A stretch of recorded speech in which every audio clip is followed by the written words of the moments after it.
Beautiful harvest moon. Here in the vineyards, down in Canandaigua at Heron Hill Winery. And it's about 10:30 in the morning on October 27th, 2010. And there still is a beautiful harvest moon in the sky. And we're out in a vineyard of Riesling that has had something very magical happen to it. It's called Botrytis, or noble rot. It doesn't happen every year, about every 10 years as a matter of fact. Just the right combination of conditions and Mother Nature, the right amount of humidity, sun, coolness, allows the grapes to start shriveling or rotting on the bunch to become sort of like raisins. And believe it or not, even though these look like rotted grapes, they are perfect for what's called a Botrytis or late harvest wine.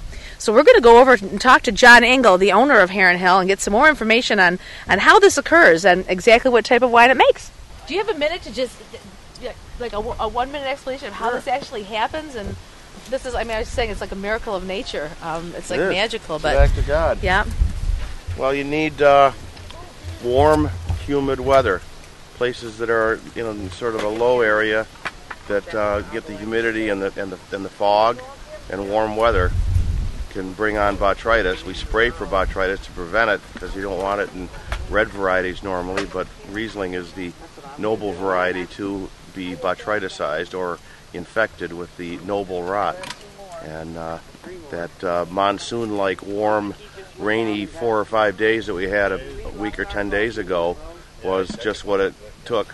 You need to have quite ripe grapes, but still with good acidity, so that you have that balance of the sweetness and the acidity. You don't want to, all sugar and no acid, or it's going to be like drinking honey or maple syrup. And this is my buddy's vineyard, and he went into the hospital for a double hernia operation. And when he came out, he came up here, and all his green grapes were brown, and he was devastated.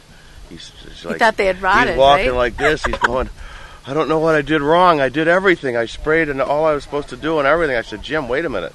Let me smell these. And I got one out and I said, hey, it smells like raisins to me, And he said, really? And I said, you look at it, and this is another one of the signs, is that beard that grows, or mustache. When you get that furriness, that's a sign that it's the good mold, because you can get sour rot, you can get vinegar, you can get all kinds of things that aren't, powdery mildew, etc. All these other things are not good and will ruin your crop, and you lose your income.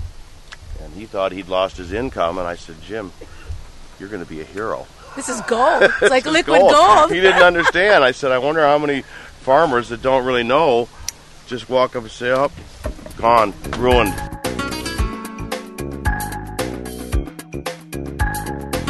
We take some of these really dried out, and you can see how dried out this is. There's hardly any juice coming out of them. You squeeze it, you got to really fight to get one drop out of 2 or 3 grapes.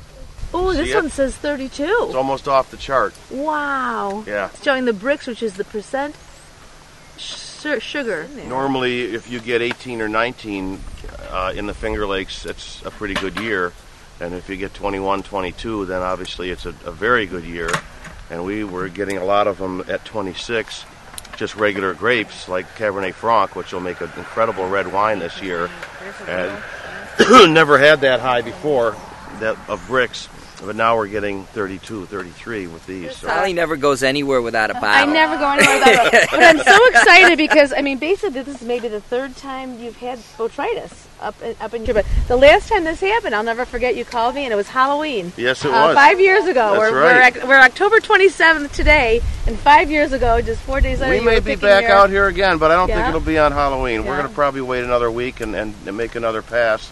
But this is our 2nd pass. There'll be at least 3 passes to get the grapes when they're just right. And that's, in Germany, a lot of times they'll send a guy out with a bucket, and he'll walk around and he'll look at this and he'll say, okay, that's a good one. You label it Select Late Harvest, right, which is basically select. Oh, it's just beautiful. The nose of this.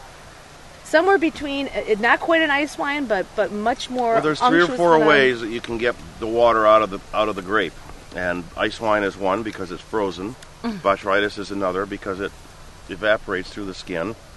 Cryo extraction, which is basically taking it down to the meat market or wherever and freezing it in the cooler, which is now not allowed for technically ice wine. You can call it glacier or frozen or whatever, but it's not Faux ice wine. ice. Yeah, Fake faux ice. I like that. Now this one, this Botrytis was on Chardonnay Yes, 5 years ago. very unusual. And this year you've got the Botrytis on the Riesling, which is really neat. The typical one. Yep. So let's take Here's it to Mother close Nature. to, yes, to and a another great wonderful, year. exciting crop.